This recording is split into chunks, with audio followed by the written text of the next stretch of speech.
আসসালামু আলাইকুম রহমতুল্লাহি ওয়া বারাকাতুহু। ভাই মাসিদুর, আপনার উপর আল্লাহর রহমত, শান্তি এবং বরকত বর্ষিত হোক। ওয়ালাইকুম আসসালাম ওয়া রাহমাতুল্লাহি ওয়া বারাকাতুহু। ভাই কারিমুল, আপনার উপরেও আল্লাহ রহমত, শান্তি এবং বরকত বর্ষিত হোক।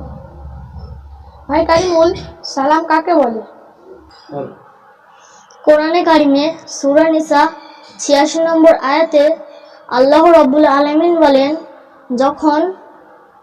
যখন কেউ তোমাকে মর্যাদা সহকারে সালাম করে, তুমি তার চাইতে ভালো পদ্ধতিতে জবাব দাও,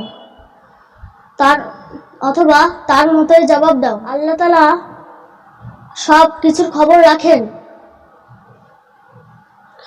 আয়াতের আলোকে আমরা বুঝতে পারলাম যে সালাম বলা হয় উত্তম পদ্ধতি। একবার সালাম করলে কতগুলো নেকি পাওয়া যায়। মিশকাত শরীফের হাদিসে বর্ণিত আছে যে একবার এক ব্যক্তি রাসূল সাল্লাল্লাহু আলাইহি ওয়াসাল্লামের নিকটে এসে বললেন, আসসালামু আলাইকুম। নবীজি উত্তর দিয়ে বললেন, লোকটির জন্য 10টি নেকি লেখা হয়েছে। আরেক ব্যক্তি এসে বললেন, আসসালামু আলাইকুম রাহমাতুল্লাহ। নবীজি উত্তর দিয়ে বললেন, লোকটির জন্য 20টি নেকি লেখা হয়েছে। আরেক ব্যক্তি এসে বললেন, আসসালামু আলাইকুম রাহমাতুল্লাহি ওয়া বারাকাতুহু। রাসূল সাল্লাল্লাহু আলাইহি ওয়াসাল্লাম উত্তর দিয়ে বললেন, লোকটির জন্য 30টি নেকি লেখা হয়েছে। আমার মুসলমান ভাইরা, হাদিসের আলোকে আমরা বুঝতে পারলাম পরিপূর্ণ সালাম করলে 30টি করে নেকি পাওয়া যায়। ভাই কারিমুল, সালাম করার পর মুসাফা করার সময় কোন দোয়া পড়তে হয়? ভাই মাসিদুর, সালাম করে মুসাফা করার সময় একে অপরের জন্য মাগফিরাতের দোয়া পড়তে হয়। দোয়াটি হলো, ইয়াগফিরুল্লাহু লানা ওয়া লাকুম। আল্লাহ তাআলা আমাদের সবাইকে ক্ষমা করুন। হাদিস শরীফের মধ্যে রাসূলুল্লাহ সাল্লাল্লাহু আলাইহি ওয়াসাল্লাম বলে, যখন কোনো মুমিন অপর মুমিন সাক্ষাৎ করে অথবা সালাম দেয়, হাতে মুসাফাহ করে, তাদের গুনাহগুলো এমনভাবে ঝরে পড়ে যেভাবে গাছের পাতা ঝরে পড়ে। সুবহানাল্লাহ। রাসূল সাল্লাল্লাহু আলাইহি ওয়াসাল্লাম বলেছেন, দুইজন মুসলমান যদি সালাম করে অথবা তারপর মুসাফা করে, তবে তাদের পৃথক হবার আগেই তাদের গুনাহগুলো ক্ষমা করে দেওয়া হয়। সুবহানাল্লাহ। আসসালামু আলাইকুম ওয়া রাহমাতুল্লাহি ওয়া বারাকাতুহু।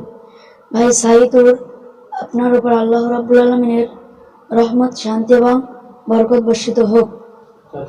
ওয়ালাইকুম আসসালাম ওয়া রাহমাতুল্লাহি ওয়া বারাকাতুহু। ভাই মাসুম, আপনার উপরেও আল্লাহর রহমত, বরকত এবং শান্তি বর্ষিত হোক। ভাই মাসুম, ইসলামের মধ্যে সালাম করা ও উত্তর দেওয়া কিরকম? এর উত্তর হলো, ইসলামের মধ্যে সালাম দেওয়া হলো সুন্নত।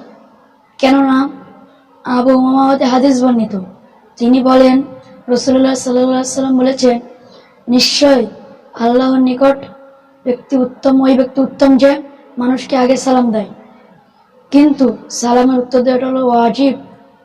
সুতরাং সালামের উত্তর না দিলে সে গুনাহগার। সালাম কখন, কিভাবে এবং কে কাকে দেবে? এর উত্তর হলো, রাসূলুল্লাহ সাল্লাল্লাহু আলাইহি ওয়াসাল্লাম বলেছেন, আসসালামু ক্বাবলাল কালাম। কথা বলার আগে সালাম দিতে হবে। অন্য হাদিসের মধ্যে রাসূলুল্লাহ সাল্লাল্লাহু আলাইহি ওয়াসাল্লাম বলেছেন, তোমরা বেশি বেশি করে সালাম করো, চেনা অচেনা সবাইকে সালাম করো। আরোহী অর্থাৎ গাড়িতে বসা লোক পায়ে হাঁটা লোককে সালাম দিবে, পায়ে হাঁটা লোক বসা লোককে সালাম দিবে। কম সংখ্যক লোক বেশি সংখ্যক লোককে সালাম দিবে। ছোটরা বড়দেরকে সালাম দিবে। দলের পক্ষ থেকে কোনো একজন সালাম বা সালামের উত্তর দিলেও চলবে। কোনো মজলিসে বসার সময় ও উঠে আসার সময় সালাম দিবে। ভাই মাসুম, সালাম দিলে কি উপকার হয়?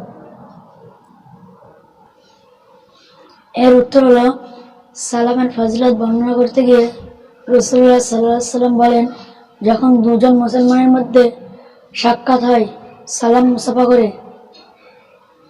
তখন একে অপর থেকে পীড়িত হওয়ার আগেই তাদের সব গুনাহগুলি মাফ করে দেওয়া হয়। সুবহানাল্লাহ। এছাড়া সালামের মাধ্যমে একে অপরের মধ্যে হিংসা বিদ্বেষ দূর হয়, অহংকার থেকে বাঁচা যায়।